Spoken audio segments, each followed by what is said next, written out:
ఈ పాదయాత్ర రాజకీయాల కోసం కాదు, ఓట్ల కోసం అంతకంటే కాదు, నా కోసం కూడా కాదు. కేవలం ఇప్పుడు మీరు చెప్పారే సమస్యలు. ఎప్పుడో కాంగ్రెస్ ప్రభుత్వ హయాంలో ఇందిరమ్మ ఇళ్ళు ఇచ్చారు. ఆ తర్వాత ఇంతవరకు ఇల్లు ఎవరికి ఇవ్వట్లేదు, ఇళ్ళ స్థలాలు కూడా ఇవ్వట్లేదు ఎవరికి. కానీ అప్పటి నుంచి ఇప్పటి వరకు ఆ ఇంట్లో ఉన్నటువంటి వాళ్ళు కుటుంబాలు పెరిగినాయి. 3, 4, 5, 6 కుటుంబాలు కూడా అయినటువంటి కుటుంబాలకు వాళ్ళకి స్థలం కావాలి, ఇల్లు కావాలి.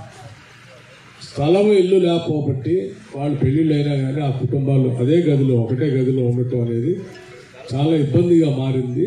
ఆ ఇబ్బందిగా మారిన పరిస్థితిలో వాళ్ళు ఇల్లు గురించి, ఇళ్ళ స్థలం గురించి అడిగితే మాట్లాడేవాళ్ళు లేరు, ఎవరు చెప్పుకోవాలో కూడా తెలియట్లేదు. దాని గురించి అడిగితే దాని మీద స్పందించేటువంటి నాయకులు కూడా లేరు. అందుకోసమే అటువంటి పేదవాళ్ళ సమస్యలన్నీ తెలుసుకొని ఇళ్ల స్థలాలు, ఇళ్ళు కంపల్సరీ ఇప్పించాలి.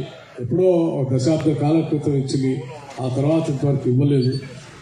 కావాల్సిన ఆవశ్యకత ఎంత పెద్ద ఎత్తున పెరిగిందో ఈ ప్రభుత్వ దృష్టికి తీసుకురావటం కోసమే నేను ఈ పీపుల్స్ మార్చ్ పాదయాత్ర చేస్తా ఉన్నాను, పేదవాళ్ళ కోసం.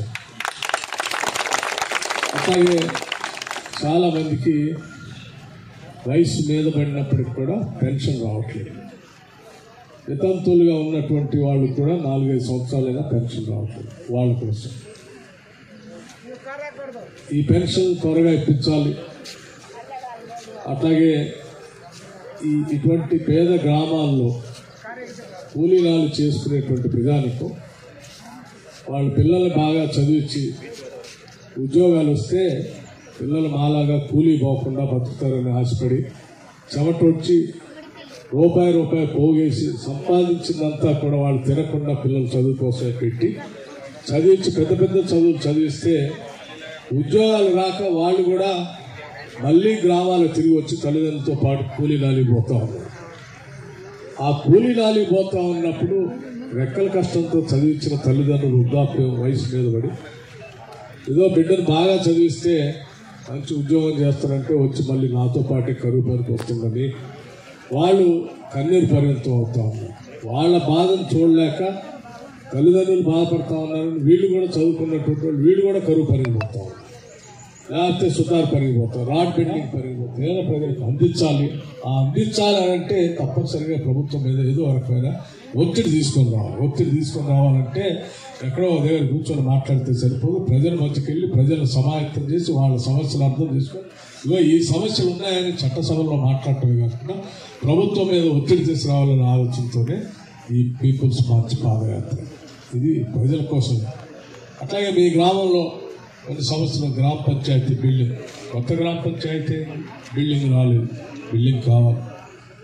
ఈ గ్రామం కూడా పేదరికంతో ఉన్నటువంటి గ్రామం.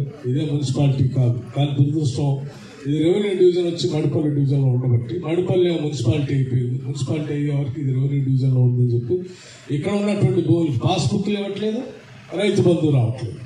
అర్జెంటుగా దాన్ని డీలింగ్ చేసుకొని సపరేట్ రెవెన్యూ డివిజన్ చేసుకుంటే తప్ప అల్లినగరం తర్వాత ఈ బయ్యార్ 2 సపరేట్ చేసుకుంటే తప్ప వాళ్ళకి రావు, నీకు రావు. ఈ 2 సపరేట్ చేసుకోవాలి. వాళ్ళ సమస్య కూడా ఇదే, అల్లినగర్ సమస్య కూడా.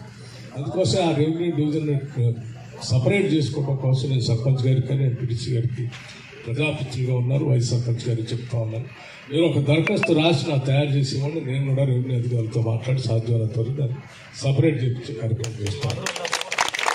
ఇది మున్సిపాలిటీలో ఉందని చెప్పి 100 రూపాయలు కూడా పిలుస్తున్నట్లు లేదు, డబ్బులు ఇది ఒక సమస్య. అట్లాగే మీ ఊరికి బయ్యారం అనేది చాలా చరిత్ర కలిగినటువంటి గ్రామం.